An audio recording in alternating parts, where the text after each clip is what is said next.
Thank you for watching, and for a full transcript, visit www.funforthedisabled.com. We hope you enjoy!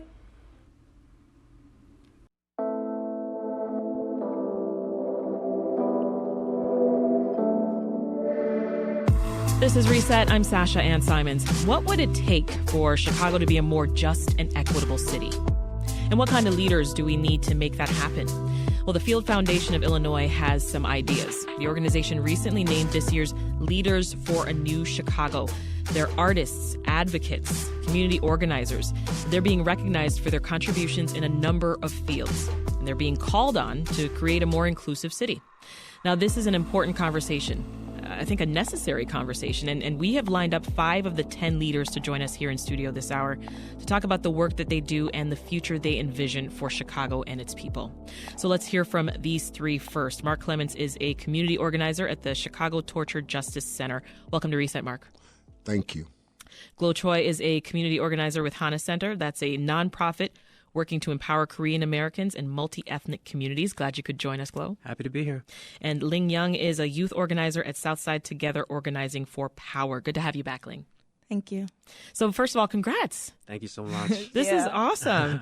And this program is pretty cool and unique because the previous cohorts actually nominate the next group of recipients, right? Yeah. So, Mark, I'll start with you. How does it feel to be recognized as a leader of a new Chicago by your peers at that?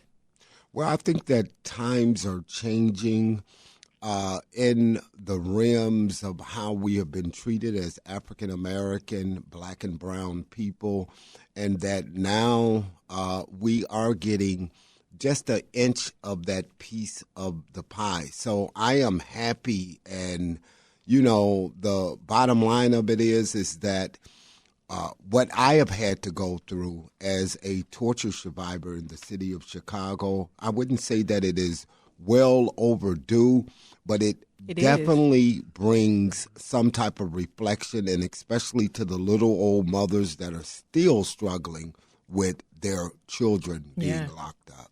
Ling, you said this is well overdue. I mean, how did you react when you got the news that you're one of the 10? If you seen the Instagram thing, I was the one crying. I was really like Did amazed. someone call you? Yeah, I got a Zoom, and I didn't know it all. So no one even told me that I was even nominated. So I didn't even know nothing about this award before even receiving it. So it was a total surprise. And for me to be the youngest, this is like a lot for me. Like, I've never had this amount of lump sum money, but I never had this amount of recognition for my work. And I've been doing this work since I was 15. And so for 15 to 22, that's a lot of work to just dedicate yourself, a lot of time to dedicate yourself to organizing, to changing the world, trying to change the world before dinner time. I love that. What about you, Glo? What does it mean to be honored with this award? So as an undocumented immigrant, so much of our existence is living in the shadows. And so for myself as an individual, but also as an organizer of other undocumented individuals, to come into the light, to be recognized for this work is a privilege. It's an honor. I think it's a reflection of all the incredible organizing work that we've been doing on a city level, a state level, and a federal level to push the narrative on what it means to be undocumented. Yeah. Mm-hmm. So as we mentioned earlier, you work with Korean, Asian, and multi-ethnic immigrant communities, Glo, in this area. Mm-hmm. You are very open. We just heard you talk a little bit about your personal experience, right? You also say that is what really influences your approach to this work. So That's right. Tell us more. Yeah, I mean, what it means to be undocumented, there's no monolith in this experience. But for myself, I come from a background of having, a low-income family where we really struggled financially. Mm-hmm. A family with, my sister has disabilities and requires full-time care. So I guess what we have in common with so many people is this struggle of not being able to live fully. And I think when I think about what it means to organize, not just for immigrants, but for justice, I think it means to organize for all the people that need and demand power to concede, and we demand it. Yeah. Your work, Mark, at the Chicago Torture Justice Center, it's also very personal for you. You're a Chicago police torture survivor. Yes. Tell us more about your story and how it shapes the work that you're doing with the center. Well, being 16 years old, taken to a police station, having my genitals and testicles grabbed and squeezed, that was quite traumatizing for me. It was very hard for me to explain. Being a African-American kid, I didn't have the best education. And just looking at a system call me guilty when there's 4 people who were killed in an arson fire, that was mind-blowing to me. It's still mind-blowing to me because those people, they never received any form of justice. The Chicago Torture Justice Center is amazing. And I think that people all across this country need to start to invest into repair. I am someone that I'm talking about literally traumatized by the criminal justice system. Coming out of prison, I want change. And I don't know what that change will 100% look like, but I want change. The Chicago Torture Justice Center wants change. The mamas of the kidnapped, who I work with closely, they want change. And all we want is justice. Yeah. Just for additional context for folks here, your story is remarkable, Mark. You were one of the first juveniles to be sentenced to natural life without parole in the state of Illinois. You remained incarcerated. This is from the age of 16, as you said. You remained incarcerated for 28 years before your conviction was overturned in 2009. Well, want me to tell you, I thank God each and every day for having a little mother who fought for me for 28 years, not buying into the system to lose me inside of a prison system when really no one cared. And, even looking at my young sister here, this is what encourages me at 60 years old to still fight, because guess what? I know if I sow a seed, she's going to take it and she's going to put water on it so that we can prosper. I will. Wow, Mark. Ling, let's talk about your story. You joined Southside Together Organizing for Power, or STOP. You were a high school student. Mm-hmm. Tell us about the main goals of the organization, first of all. From when I started? Yeah. Or when we started, we wanted to make sure that our school stayed a school. So the Obama Center, they had originally said that they didn't have Hyde Park in the original planning. And that was something that was like mind-blowing to us, because we were all kids in our freshman year in high school that saw this big development as something that could help us advance in our learning, but we wasn't included. And so when I first started organizing, all I really wanted to do was make sure that my sister got to go to Hyde Park, my children get to go to Hyde Park, and most importantly, that I get the best education. If some people don't know, like Hyde Park is one of the oldest schools on the South Side. Why do we have to get old books, old computers, not the much care of a defunded school? That's what it really was. It was not invested in at the time. And so we only fought for that $42 million for just to have what we thought in our eyes was equal opportunity. And equal opportunity was having the same as the Mount Carmel kids that were a majority mixed school, but majority white kids went there. Why the majority white kids school get to have their soccer field, a football field, a youth center, all the stuff like that. And then the Hyde Park kids that not even live, but go to school not even a block away from there, can't even touch these resources. The YMCA still wouldn't let you in the Y. What do you think you bring to the table as a youth organizer? I bring to the table the youth. I think that people think about being the voice or being the speaker. I am the orator. That's what I call myself. I am the orator of the youth. I use my boca, my mouth, my mouthpiece, whatever we call it, to continue to push what we as young people deserve. Everybody I've seen at the table, and these tables where I've been the youngest at, has been the oldest in talking about what older people think that young people should have. no one has ever asked me, what do I deserve? Minus Alderwoman Jeanette Taylor, minus Mayor Brandon Johnson. No one has ever asked me, what do the young people of the city of Chicago deserve and need to continue to flourish like other kids outside of the city of Chicago? If you're just tuning in, you're listening to Reset. I'm Sasha-Ann Simons, and for the 5th year, the Field Foundation of Illinois is recognizing leaders for a new Chicago. We're talking to a few of the 2023 recipients who are working on justice initiatives. Glo Choi of Hannah Center, Mark Clements with the Chicago Torture Justice Center, and Ling Young of Southside Together Organizing for Power.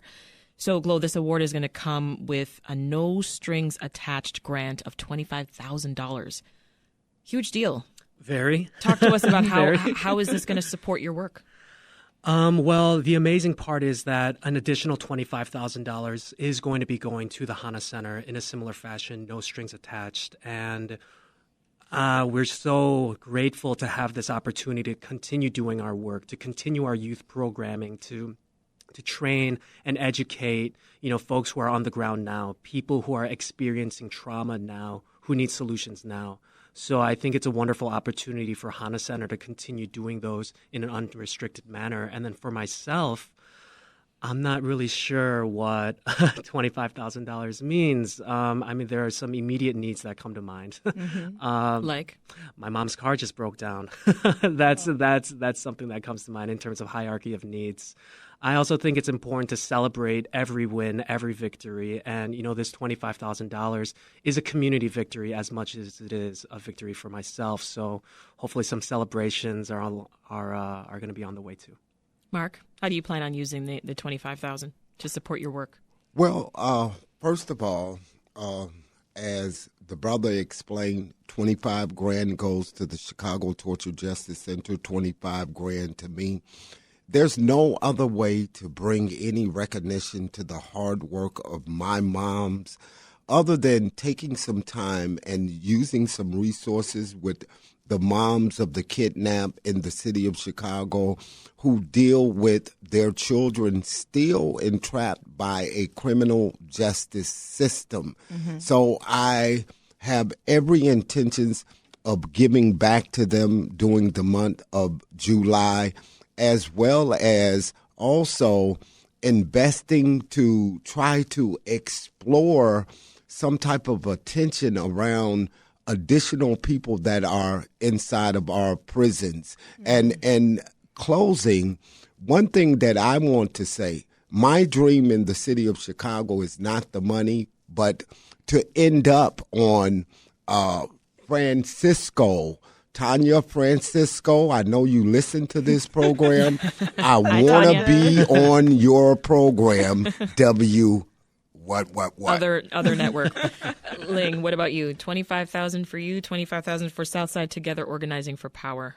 Really like how everybody started off, that like this is the continuance of my work. STOP will continue to be able to give to young people in the Woodline, South Shore, and other communities. This is money to continue to create, expanding a horizon of paying young people to continue to learn how to be restorative justice keepers, paying young people on learning the organizing 101, how to even organize. I think that's something that we are wanting to string in more on.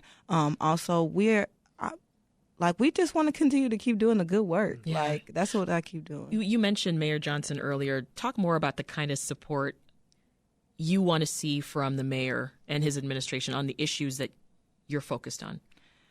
I want to see more support from the mayor for really rolling out the peace book in the way that we designed it. We want this to be not an artificial, watered down something that isn't something that will work and bring light to the young people that really are trying to keep peace in the city of Chicago. Most importantly, I want and we demand that you roll out as quick as possible a way for young people to get paid all year around, to continue to do work, to continue to do good work, or even to continue to just go to school. I think, and last thing is continue to roll out a safety plan for young people to continue to have access to the city of Chicago like every other white or other counterpart student. we deserve to be a Millennium Park also.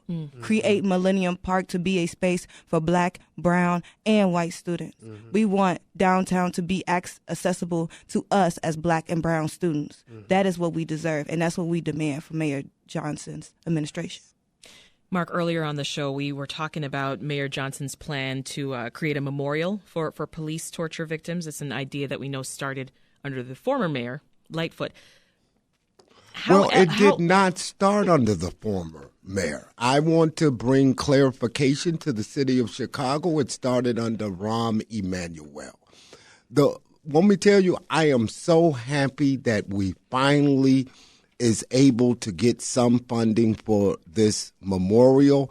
But the reality of it is that Black and brown people shouldn't have to beg to complete a reparations plan that was implemented back in 2015. The Chicago Torture Justice Center, where I work, it needs additional funding. It needs additional funding to provide for clinical workers. It needs additional funding to provide for reentry.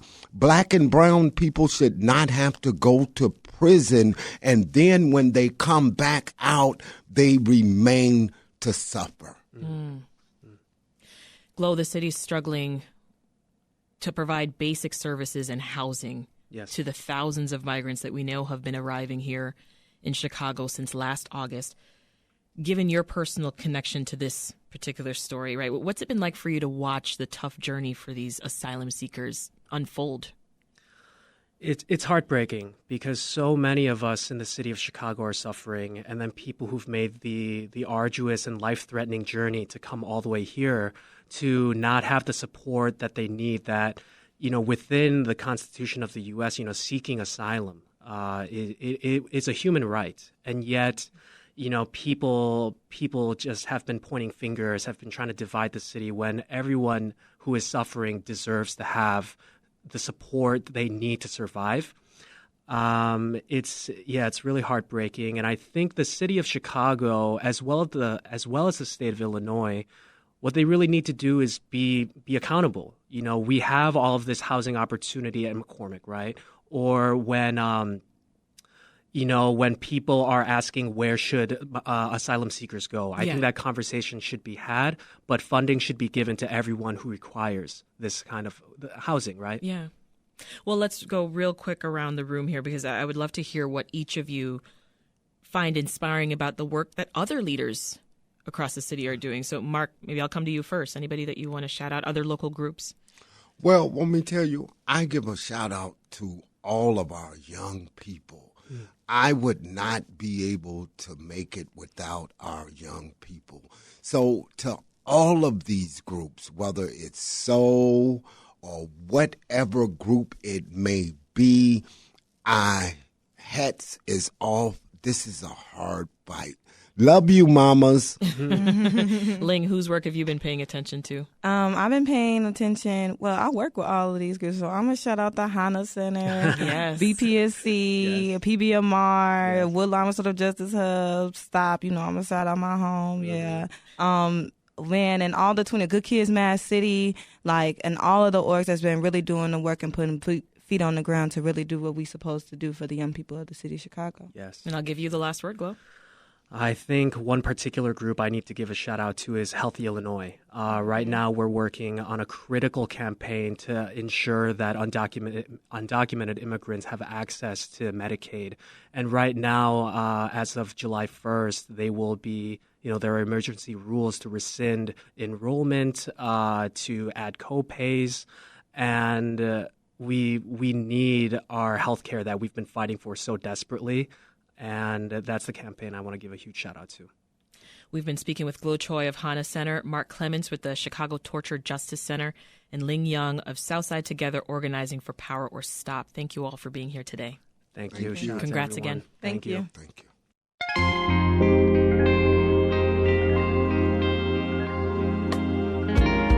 we're back now with more Reset. I'm your host, Sasha-Ann Simons. We're continuing our conversation about how to make Chicago a more equitable city and the leaders that we need to get us there. Before the break, we heard from people who work at justice organizations serving police torture survivors, immigrant communities, and low-income Black residents.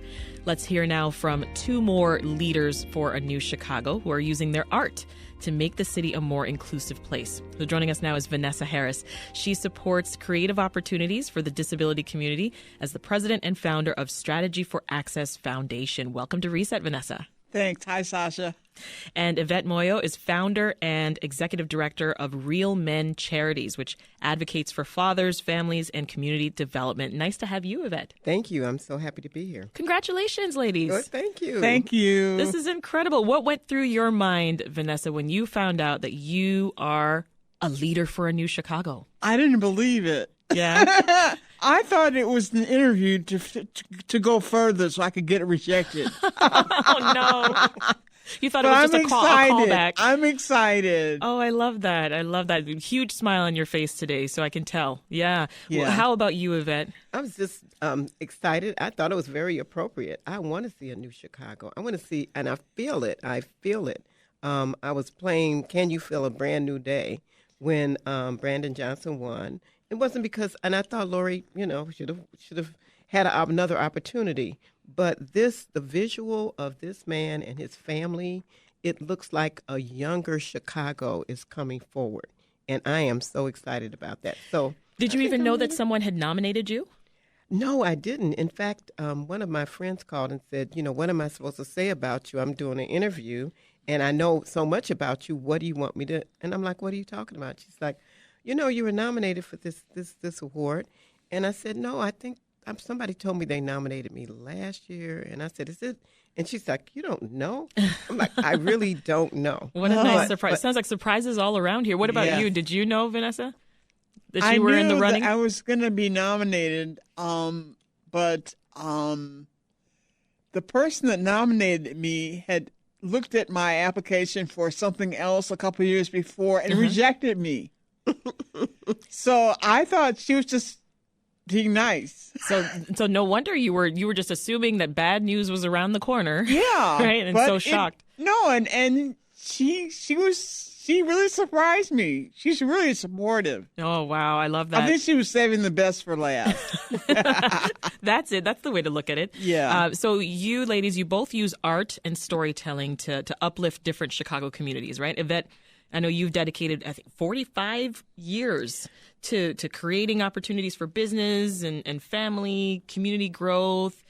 You focus on wellness, too. So talk more about the work that you do through Real Men Charities. Well, I started in ad sales for a Black magazine that focuses on business. And so that whole Black business development thing is in my blood. And I did that in my 20s and early 30s, started my business at 35, and basically launched Real Men Cook, which is what most people know me for, the Real Men Cook Father's Day celebrations. And so that's where the name comes from. That's where Real the Men name Charities. came from. And then after the event was so successful, and we had generated about $1 million to nonprofits from the proceeds, in about the 10th year, we became a nonprofit, Real Men Charities. So people do think it's kind of curious that I'm leading the organization. What sounds like a men's organization. That's right. But, one of the things about our existence here as Black people in America is that the Black male was taken out of the picture in so many instances.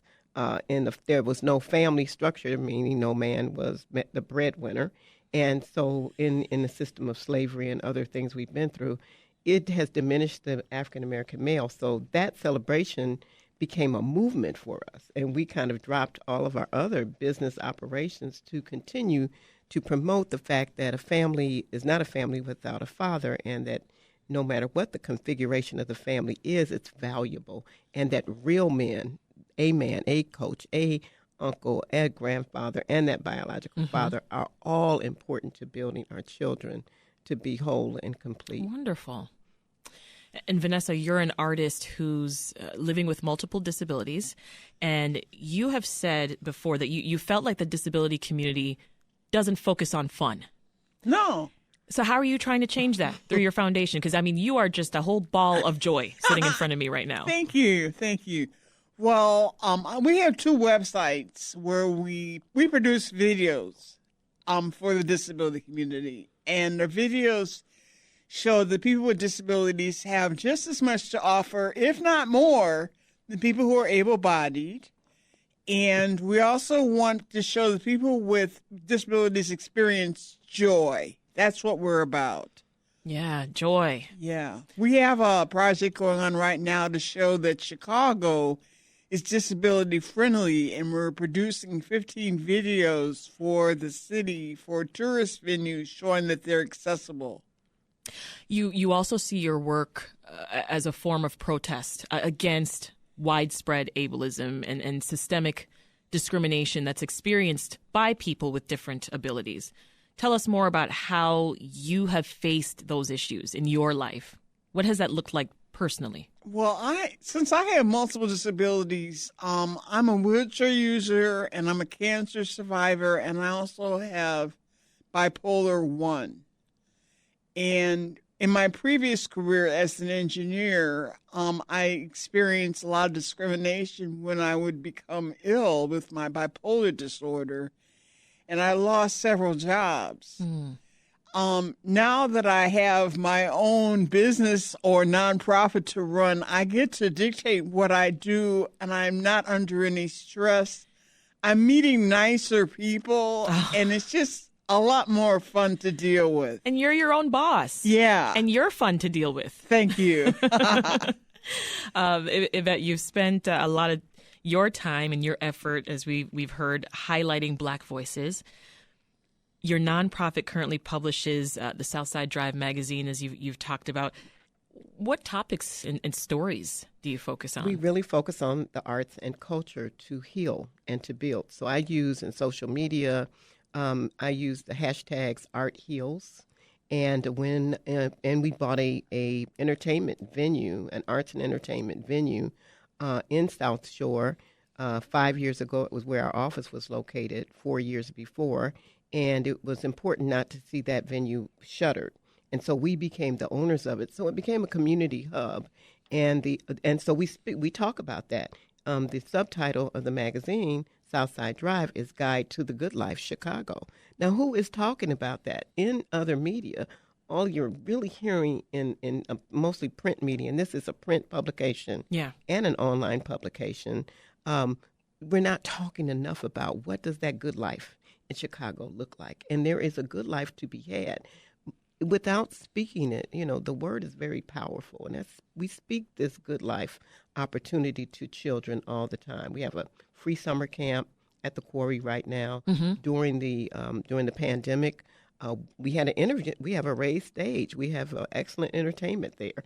But you do weekly jazz. Weekly jazz is something we did. Now we're on a hiatus this summer because there's so many free events. Kudos to the city of Chicago and DCASE.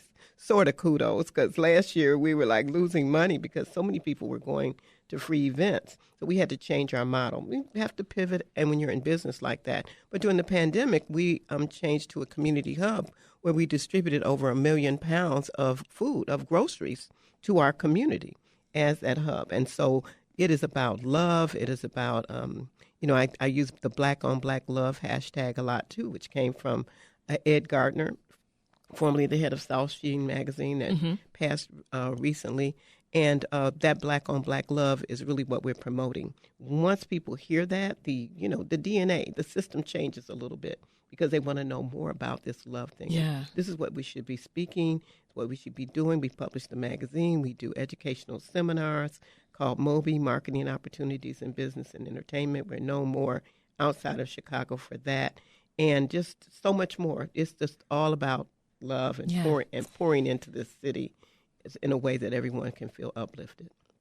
You mentioned, Vanessa, your website and YouTube channel, Fun for the Disabled. It offers fitness videos and interviews and story time readings.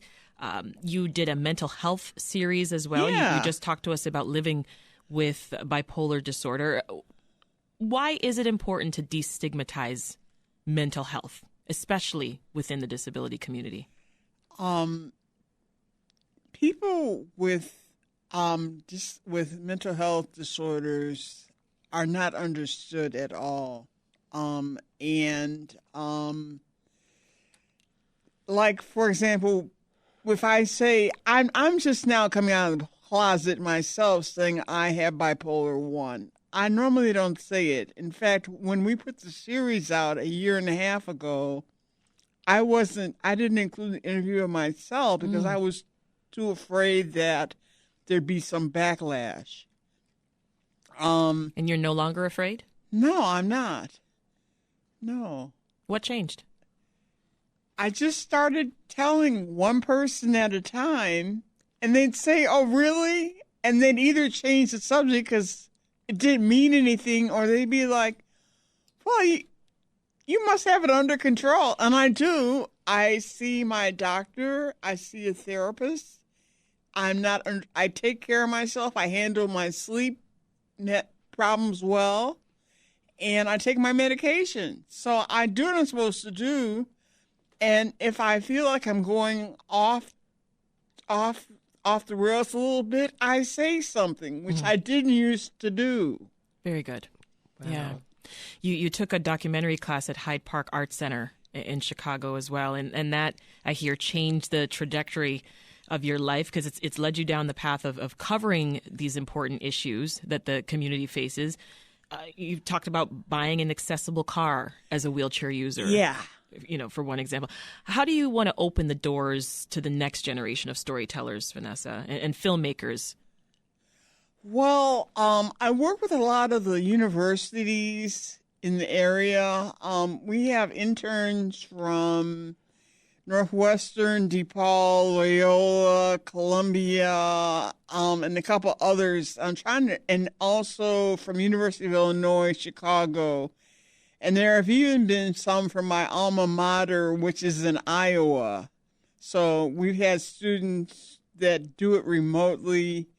And we have one student who's working with me this summer he's located in Florida for the summer, but he goes to Northwestern. They're usually communications or film students, and we're trying to get more interns that work with us who have disabilities. So I'd like to put the word out right now. If you're listening to me and you're a student and you have a disability, contact me at disabled.com and let me know because I want to hear from you. Your work is it's separate, Yvette, but it shares the common goal of making Chicago a more inclusive and equitable city. How do you see your efforts supporting each other? One, I just love Vanessa. I love her spirit. I'm so inspired. And it is the same. And I'm glad we're on this panel together because we have the same spirit that nothing is wrong, that everything can be that lemonade. The lemon can be turned into lemonade. I think that, we'll be working together in the future. I'm getting choked up. Yeah, so am I. Yeah. So it's a good city. It's a good opportunity. We just keep creating. I believe that this award was extended to me because I'm a creator. And when I see a problem, I create something to help solve it. Yeah. Today, our children at the Free Summers Camp, that's called Quarry, the Camp and the Key of Life, is about extending male life expectancy, but we're dealing with 7-year-olds to 14-year-olds to do that. Wow. So they could go tell their grandparents how to mitigate diabetic breakdowns and things like that.